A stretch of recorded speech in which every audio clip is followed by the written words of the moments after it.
मिर्जापुर नाम के एक छोटे से गांव में मोहन नाम का एक गरीब लड़का रहता था। उसके परिवार में उसके साथ उसके बूढ़े माँ बाप रहते थे। मोहन का परिवार बहुत ही गरीब था।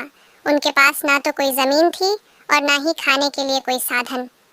मोहन दिन भर मजदूरी करता और उससे जो कुछ भी कमा पाता उसी से अपने पूरे परिवार का पेट भर लेता। ये देखकर मोहन के माता पिता बहुत दुखी होते।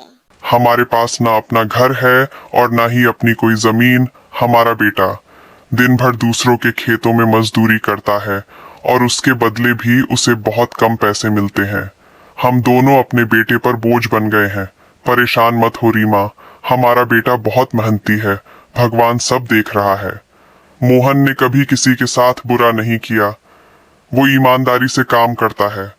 उसने बचपन से बहुत परेशानियां देखी हैं, पर उसने कभी हार नहीं मानी। एक दिन हमारा बेटा भी बहुत पैसा कमाएगा और उसकी सारी परेशानियां दूर हो जाएंगी।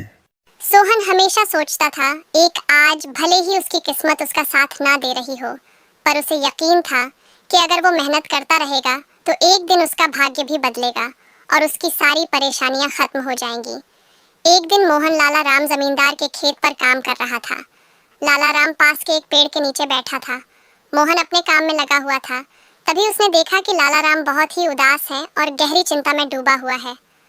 लाला राम को उदास देखा मोहन तुरंत लाला राम के पास गया और बोला, क्या हुआ मालिक, आप बहुत उदास लग रहे हैं।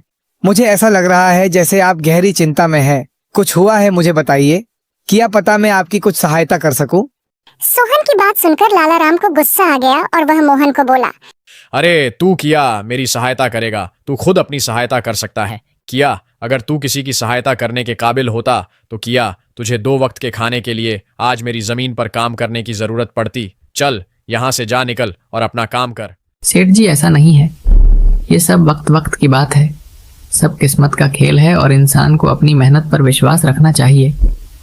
आज भले ही किस्मत मेरे पक्ष में ना हो, लेकिन अगर मैं ईमानदारी और लगन से मेहनत करता रहूंगा तो किस्मत भी एक दिन मेरी तरफ झुक जाएगी। मेहनत और धैर्य से तकदीर के दरवाजे खुलने में देर हो सकती है, लेकिन मेहनत कभी बेकार नहीं जाती। मोहन की बात सुनकर लाला राम बहुत खुश हुआ। अरे मोहन, तेरे विचार तो बहुत अच्छे हैं। तेरी बातें सुनकर मन को एक सुकून सा मिला है। इतनी परेशानियों में भी तू अपनी जिंदगी खुशी से काट रहा है। सेठ जी, यह सब मेरे पिता की सीख है। जब भी मैं किसी चीज के लिए अपने पिता से जिद करता था तो मेरे पिता मुझे हमेशा यही समझाते थे, बेटा मोहन, हमारे पास इतने पैसे नहीं हैं कि मैं तेरी हर इच्छा पूरी कर सकूं, लेकिन एक बात हमेशा याद रखना, जिंदगी भी मौसम की तरह होती है। कभी ये धूप की तरह खुशियों से भरी होती है, कभी ठंड की तरह कठिनाइयां लाती है और कभी बारिश की तरह परेशानियां आती है। लेकिन जैसे हर मौसम बीत जाता है, वैसे ही जिंदगी के मुश्किल हालात भी गुजर जाते हैं।